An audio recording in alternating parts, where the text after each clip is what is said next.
Graça e paz, meus irmãos, da paz do Senhor, Salvador Jesus Cristo. Vamos estar hoje falando sobre 1ª e 2ª Crônicas, um pouco atrasado, mas pediria aos irmãos que atentassem para esse livro, ele tem muita importância.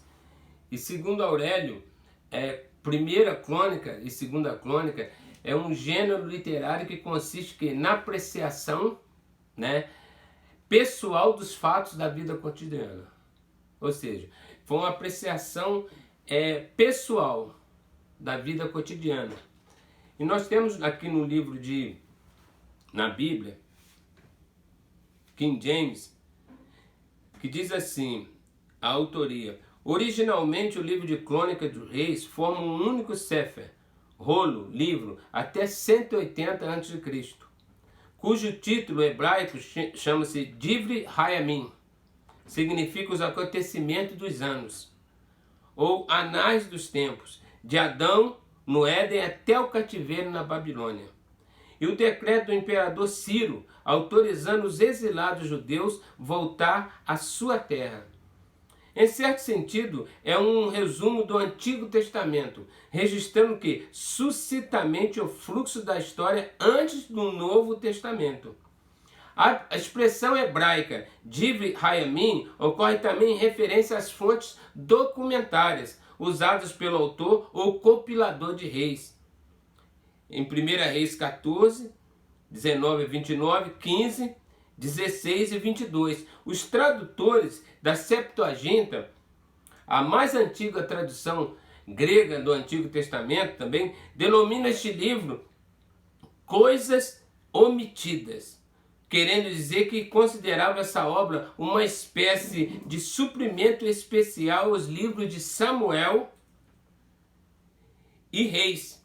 Jerônimo, em 347 a 420 a.C., tradutor da Vulgata Latina, demonstrou que um título mais adequado seria Crônica de toda a História Sagrada. O reformador Lutero, adotou a ideia em sua tradução da Bíblia para o idioma alemão e outros a têm defendido.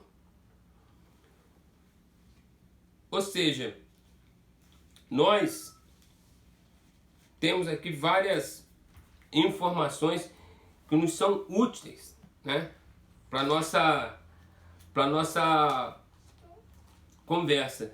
E eu queria conversar com os irmãos. O primeiro livro de Crônicas fala muito de genealogia, como também Gênesis fala de genealogia, Mateus fala de genealogia, e eu escolhi um capítulo único aqui, 2ª Crônicas 25, para que nós pudéssemos debruçar sobre esse texto. Falou muito ao meu coração, 1ª e 2ª Crônicas, até mesmo é um livro longo, que lá na frente a gente vai ver que ele era um livro só, ele foi dividido.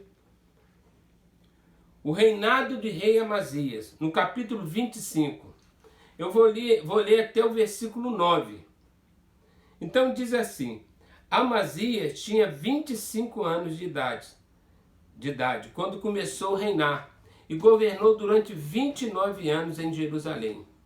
Sua mãe se chamava Jeoadã e era cidadã de Jerusalém.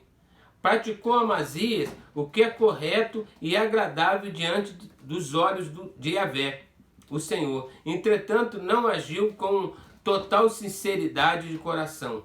Assim que notou que tinha o reino sob seu pleno controle, mandou matar todos os oficiais que haviam participado do assassinato do rei seu pai. Contudo, não executou os filhos dos assassinos, mas agiu de acordo com o que está escrito na Torá, o livro da lei de Moisés, exatamente como Yahvé, o Senhor, ordenou: os pais não morrerão em lugar dos filhos, nem os filhos em lugar dos pais. Cada pessoa pagará com a vida por seu próprio erro e pecado. Era a lei vigente na época, E havia até na época um ditado que os pais comem uva e os filhos embotam o dente. Então os filhos não levariam o pecado do pai. Mais tarde, Amazia convocou Judá e o dividiu conforme as suas famílias. Nomeou o comandante de 1000, de chefe de 100 homens e toda a região de Judá e Benjamim. Então reuniu todos os homens com mais de 20 anos e constatou que podia contar com 300.000 guerreiros prontos para o serviço militar, capazes de empunhar a lança e o escudo. Também contratou em Israel 100.000 homens experientes em combate pelo valor correspondente a 3,5 toneladas de prata. No entanto, um homem de Deus foi até ele e lhe advertiu: ó rei, não deixe o exército de Israel caminhar contigo, porquanto Yahvé, o Senhor, não está com Israel, isto é, com todos os de Efraim.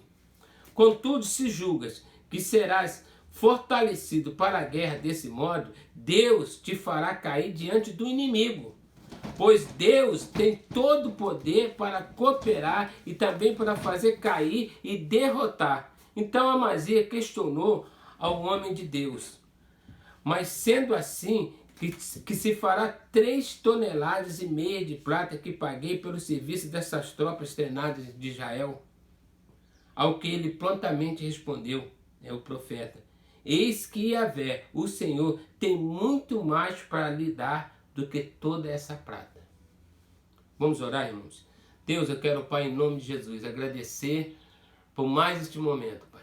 Passaremos juntos alguns breves minutos, Deus, mas que em nome de Jesus o Senhor possa nos direcionar, segundo a sua santa vontade, segundo o seu santo querer, Pai. Ó Deus querido, que em nome de Jesus, o seu poder que opera, Deus, em nós, possa, Deus querido, ó Pai, nos direcionar e nos dizer, Pai, aquilo, Pai, que devemos ouvir, não aquilo que queremos ouvir, Pai. Oramos assim, crendo, Pai, no seu Filho amado Jesus, Pai. Amém. E eu que vou utilizar, como eu tenho utilizado, irmãos, estou me tornando até repetitivo, eu tenho utilizado aqui o Manual de MacArthur. E ele tem nos ajudado muito nessas questões aqui. O cenário e contexto de 1ª e 2ª Crônicas é um cenário histórico imediato e compreende o retorno de 3 fases dos judeus do exílio da Babilônia à Terra Prometida. Primeiro, Zorobabel em Esdras 1 e 6, por volta de 538 a.C. Segundo, sob Esdras em Esdras 7 a 10, por volta de 458 a.C. Terceiro, sob Neemias em Neemias de 1 a 13, por volta de 445 a.C.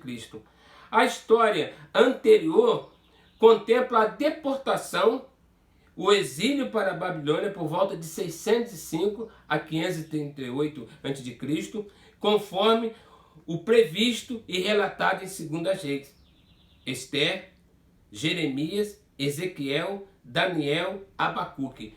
Os profetas dessa era de restauração foram Ageu, Zacarias e Malaquias. Então, a história bíblica, ela está dentro de uma história geral. E a história geral, ela nos conta sobre exatamente isso. Quem eram os profetas, quem compilou, quem escreveu. E aqui eu tenho aqui os templos da Bíblia, nesta época. Temos aqui o tabernáculo, templo móvel, cerca de 1444 a.C., projeto detalhado e recebido do Senhor por Moisés. O templo de Salomão, 966 a 586 a.C., planejado por Davi, construído por Salomão, destruído por Nabucodonosor. Templo de Zorobabel, 516 a 169 a.C., idealizado por Zorobabel, construído por Zorobabel e pelos anciãos judeus. profanado por Antíoco Epífanes. Templo de Herodes, 19 a.C. a 70 depois de Cristo. Templo de Zorobabel foi restaurado por Herodes o Grande e destruído pelos romanos. Templo presente, era presente, encontra-se no coração do cristão. O corpo do cristão é o único templo do Senhor, até o retorno do Messias. Isso fala em 1 Coríntios 6, 19, 20, 2 Coríntios 6, 16 a 18. O tempo do Apocalipse, período de tribulação, a ser construído durante a tribulação pelo anticristo, a ser profanado e destruído. Templo de Ezequiel, milenar, ou seja, o tempo do milênio, idealizado pelo profeta Ezequiel, a ser construído pelo Messias durante seu reinado milenar. Ezequiel 40, 1 e Zacarias 6, 12 e 13. O templo eterno da presença divina, o Rei eterno, o maior templo de todos, o Senhor Deus Todo-Poderoso e o Cordeiro são o seu templo, um templo espiritual. Ou seja, é um templo, né, que não se vê, é um templo espiritual, é um templo que nesse tempo nós estamos vivendo. Hoje não podemos mais nos reunir devido a essa pandemia. Então nós temos que ser esse próprio templo e somos esse próprio templo. Não que a igreja tenha que viver separado, ninguém consegue ser cristão longe. Mas esse tempo, sim, houve esse tempo. E haverá esse tempo. Está havendo esse tempo. E eu gostaria de continuar aqui com os irmãos, falar algumas palavras-chave.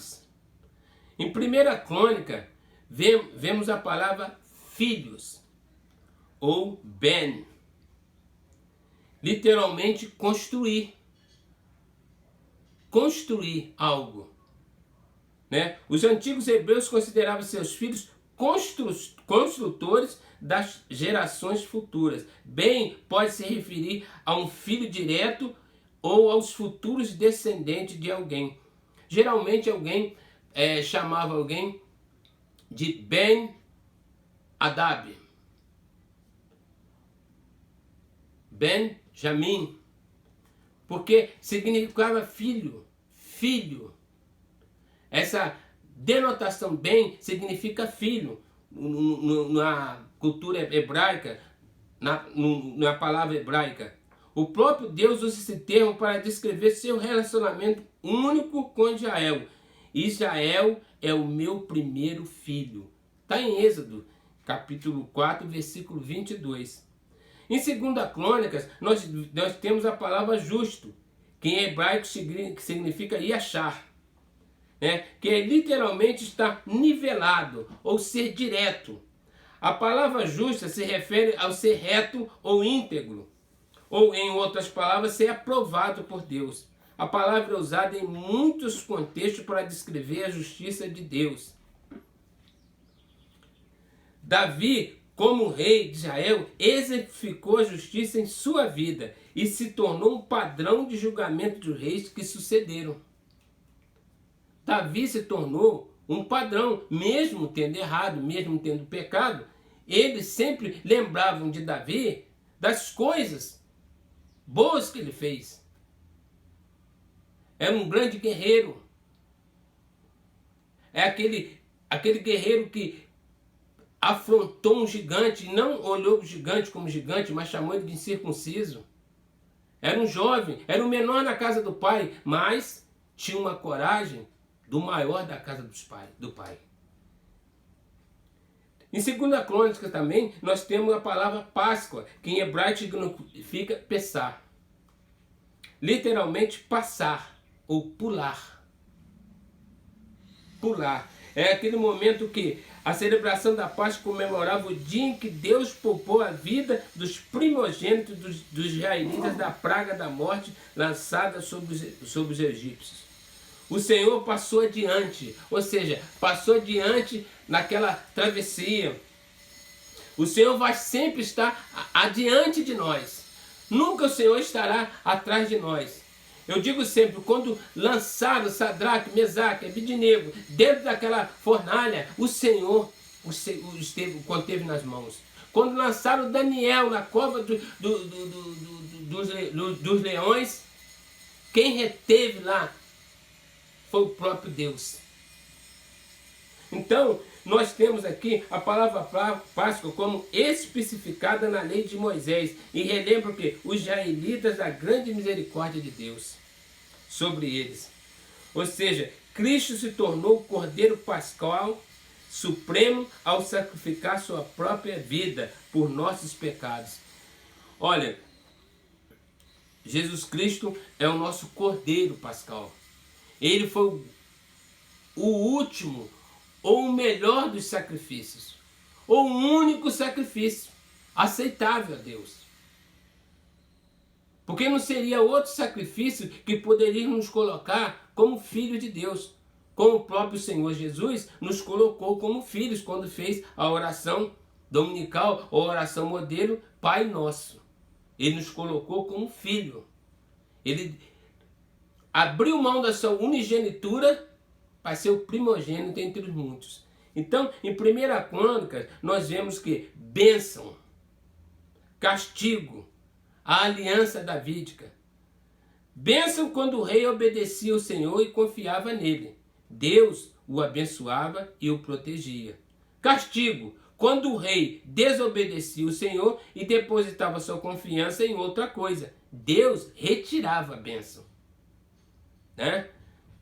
A aliança davídica, a promessa feita por Deus a Israel de restaurar um rei, não foi abandonada por causa do exílio. Deus permitiu aquele exílio, como tem permitido agora, esse grande problema que nós estamos passando. Nós estamos passando por um grande problema de isolamento. E eu falava com algumas pessoas que 2020 seria um ano quadrático. Em toda a história, Deus marca tempo.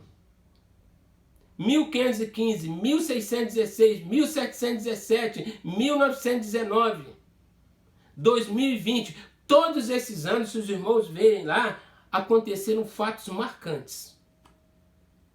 Aconteceram fatos marcantes. Fatos que levariam o povo para a direita ou para a esquerda, ou parariam o povo. Pode ver. Houveram guerra, houveram pestes, houveram muitas coisas. Houve muitas coisas que parou o povo de Deus, e não só o povo de Deus, parou toda a humanidade. Em 2 Crônicas, nós vemos que sabedoria, Salomão aprendeu que obter sabedoria era mais importante que riqueza, honra ou vitória. E eu disse a semana passada que Salomão teve sabedoria em pedir sabedoria, mas não teve sabedoria em usar sabedoria. Aí nós vemos, irmãos, nós vemos o quão falho nós somos. Olha, Salomão era filho de um rei. Eu creio que o próprio rei, aquele Davi, o homem segundo o coração de Deus, tenha passado alguma coisa para ele. Mas Salomão, com toda a sabedoria, ele se envolveu com várias mulheres, teve 300 mulheres, 700 concubinas, e elas faziam com que eles adorassem esses deuses delas, para agradar a elas. Por isso eu digo sempre, com quem você está fazendo aliança, ou com que você está fazendo aliança. Bênção, quando o rei obedecia ao Senhor e confiava nele. Isso está em 2 Reis, 2 Crônicas também. Deus os abençoe e protegia. O castigo, quando o rei desobedecia ao Senhor e depositava sua confiança em outra coisa, Deus retirava o que é bênção, como mesma coisa lá em 1 Crônicas. E a mesma coisa também a aliança davídica. O que? A promessa feita por Deus de restaurar um rei não foi abandonada por causa do exílio. Nesse momento nós vemos o que? O caráter de Deus. O caráter de Deus. Falamos muito de caráter. Caráter é nossa identidade. a nossa identidade em Deus. E aqui nós vemos o caráter de Deus. Em 1 Crônica, nós vemos Deus é glorioso. 1 Crônica 16, 24. Deus é santo. 1 Crônica 16, 10. Deus é misericordioso. 1 Crônica 16, 34. Deus é poderoso. 1 Crônica 29, 11, 12. Deus cumpre as suas promessas. 1 Crônica 17, 23 e 26. Deus é providente. 1 Crônica 29, 12. Deus é o único Deus. 1 Crônica 17, 20. Deus é sábio. 1 Crônica 28, 9. Em 2 Crônicas, nós vemos assim: Deus é bom. 2 Crônica 30, 18. Deus é grande. 2 Crônica 2, 5. Deus é justo. 2 Crônica 19, 7. Deus é longânimo. 2 Crônica 33, 10 a 13. Deus é poderoso. 2 Crônica 3, 13, 14. 4, perdão. Deus é verdadeiro. 2 Crônica 6, 17. Deus tem caráter. Seria uma coisa redundante falar que Deus tem caráter. Mas o caráter de Deus é diferente do nosso. O nosso é vacilante, muitas das vezes. Vacilante. Infelizmente, nosso caráter é vacilante diante desse Deus que não tem um caráter vacilante. E nós vemos aqui também Cristo em 1 Crônicas. A aliança de Deus com Davi consistiu que na promessa de uma dinastia eterna. Eterna. E até hoje tem em Israel uma dinastia eterna. Mas hoje não tem mais reis. Não tem mais reis. Mas Deus não trabalha com codinome. Deus trabalha com homens. Hoje não tem mais reis, mas tem um primeiro-ministro.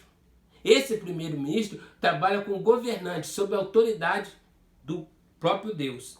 Então, a aliança de Deus com Davi consistia na promessa de uma aliança de dinastia eterna. Quando a sua vida chegar ao fim e você se juntar aos seus antepassados, escolherei um dos seus filhos para sucedê-lo. Olha só, a escolha de quem vem, do próprio Deus. E estabelecerei o reino dele. E é ele que vai construir um templo para mim, Salomão. Davi junta os recursos, mas quem constrói é Salomão. E eu firmarei o trono dele para sempre. Eu serei seu pai e ele será meu filho. Olha relacionamento. Isso chama-se relacionamento de pai para filho, ou de filho para pai. Como cumprimento dessa promessa, Salomão construiu o templo para o Senhor. O cumprimento definitivo dessa aliança virá com estabelecimento do reino eterno de Cristo, o Messias descendente direto de Davi. Então, aqui nós vemos isso aqui, Cristo em 1 Crônicas. Nós vamos ver agora Cristo em 2 Crônicas. Em 2 Crônicas, a linhagem de Davi permanece sob a proteção de Deus.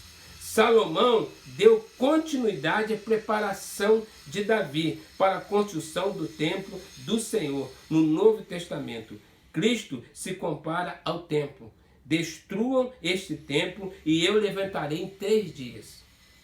Está em João 2,19. Foi até ridicularizado depois dessa fala. O templo que Salomão construiu foi destruído. O templo que Salomão tão pomposamente fez, foi destruído, né? Como nos anos 70. Foi destruído.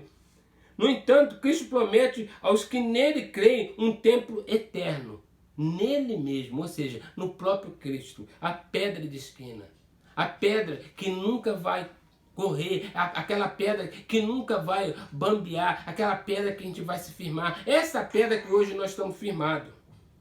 Em Apocalipse 21, 22, a Nova Jerusalém não possui templo, pois o Senhor, Deus Poderoso e o Cordeiro são o seu templo. Ou seja, o Senhor é a nova construção de Deus aqui.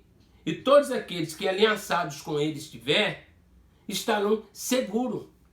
Porque Deus, né, quando quiseram construir, Davi via, ele quis construir. Mas o Senhor disse a ele, você não vai construir, seu filho vai construir. Porque você é um homem de sangue, você é um homem de guerra. Então, eu não posso deixar que você construa. Eu vou deixar para que seu filho construa. Eu estarei. Mas mesmo assim, com toda a direção de Deus, Salomão errou. E eram homens que ouviam a própria voz de Deus. Eles sabiam que Deus estava direcionando eles. Hoje nós temos Deus, nós recebemos o Senhor Jesus, e o Senhor Jesus é Deus. Ele foi junto do Pai, como ele prometeu, mas mandaria o Consolador está em nós. Eu creio nisso. Em nosso livro, em nosso material, diz assim, quando foi escrito o livro de Crônicas, já existia a história de Josué, Juízes, Samuel e Reis. Já existia essa história, tinham sido escritos. A história desde Adão até o judaísmo, ou seja, judaísmo veio da palavra Judá, da tribo de Judá. Não é sem menção que falamos o leão da tribo de Judá, né? Porque Jesus Cristo era da tribo de Judá. A reconsideração a partir da situação da comunidade judaica, mas o personagem principal o quê? É o templo e os sacerdotes levitas, ou seja, o templo e os sacerdotes levitas. Porque vemos hoje muito esse nome dito, levitas, sacerdotes. Hoje não existe mais o levirato. Mas o sacerdócio que nós temos que exercer dentro de nossas casas, isso existe e deve existir. O sacerdócio foi dado a cada chefe de família. Eu sou sacerdote na minha casa. Eu digo sempre, o último a dormir e o primeiro a acordar tem que ser eu. Né? Nada de machismo, mas não, é uma coisa de cuidado. É coisa de cuidado. É o sacerdote que cuida de toda a parte espiritual. Como no templo de Arão, depois de Eleazar e outros que precederam depois. A história precede o templo. O quê? Dependendo das mudanças político-religiosas. Ou seja, a história precede, vem antes do templo. As histórias paralelas devem ser lidas tanto em 1ª e 2ª Samuel, que com frequência tem pormenores e até mesmo eventos que se complementam entre si. Quem lê 1ª e 2ª Crônicas deve ler 1ª e 2ª Samuel. Os 4 livros, 1ª e 2ª Crônica, Esdras e Neemias, eram originalmente um só livro, ou série deles, e segundo a tradição judaica, Esdras foi o autor da obra inteira, segundo o que? Tradição judaica. Porque Esdras, na construção do muro, já disse, ele leu toda a lei para o povo. Ele cuidou da parte, vamos dizer assim, espiritual. Era a igreja organismo e a igreja organização junto. A organização com Neemias. O organismo com Esdras. A igreja espiritual. Aquela lei. O autor teve acesso a atas, diários, registros públicos que não subsistiram até nossos dias. Porque tinha aquela coisa de oralidade que se passava de um para o outro. Então aquilo foram se escrevendo o quê? Aonde todos os registros foram o quê? Anotados, para que hoje o Esdras pudesse o quê? Rever todos esses registros. Teve acesso a livros escritos no Antigo Testamento, escrito antes de sua época. Ou seja, Esdras, antes de escrever todo o livro dele, ele teve acesso a esses livros todos. Por isso que a Bíblia, ela não tem desencontros. Eu digo sempre, pega o primeiro capítulo 1 de Gênesis. No princípio Deus criou os céus e a terra. A terra era sem forma e vazia, e o Espírito de Deus pairava sobre a face das águas. A última palavra de Apocalipse está assim, amém. É o que nós precisamos entender, mas precisamos entender todo ela. Porque tem textos, contextos, né, para que não tenhamos pretextos. Então, nós vemos aqui que a atenção especial reservada aos levitas nas listas genealógicas. Ou seja, os levitas tinham um lugar especial. Tanto um lugar especial que não teve parte na herança. Por isso que o livro de Abacuque nos fala sobre isso. O livro de Malaquias fala sobre isso. Trazei todos os dízimos na casa do tesouro, para que não falte alimento na casa do tesouro, porque esses alimentos seriam divididos para quem? Para os levitas, porque eles não tinham parte na herança, eles cuidavam do templo o tempo todo. Não era só tocar, não era só, não, eles cuidavam de todo o trabalho, todo o trabalho. Os reis serão julgados a partir de sua relação com o templo e o culto a Yahvé. Ou seja, os reis serão julgados a partir de sua relação com o templo e o culto a Yahvé. O templo é santificado a partir, não do templo físico, mas de quem é o templo, de quem está no templo. Por isso que é santificado. Por ser ligados aos ciclos proféticos do norte, recebe até título de profeta, né? Porque os levitas, eles eram discípulos proféticos do norte. Em 1 Crônica 25, de 1 a 5. Nos livros dos reis, omite a expulsão de Abiatar e com ele o levitismo.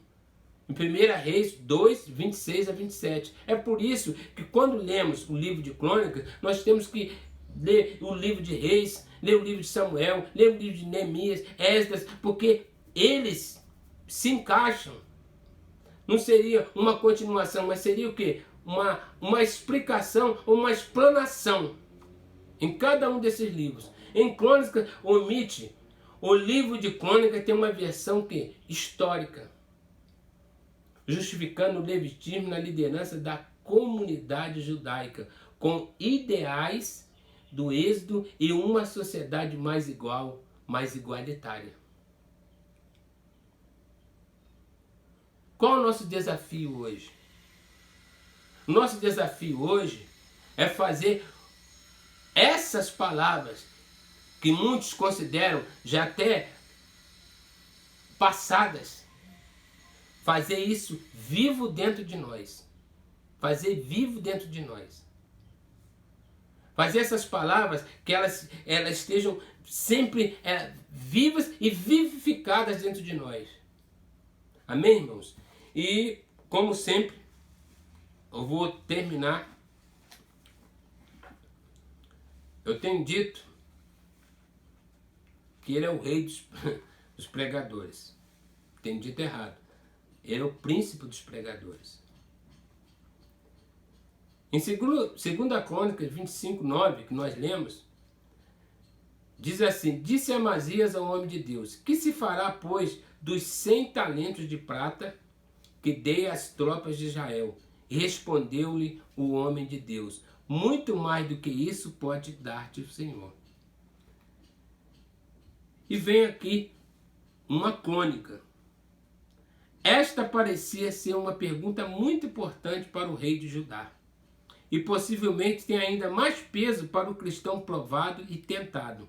Perder dinheiro não é um momento algum agradável, e quando há um princípio envolvendo a perda, a carne nem sempre está pronta para fazer o sacrifício. Ninguém quer perder nada. Por que perder o que pode ser empregado tão proveitosamente? A verdade realmente precisa de sustento.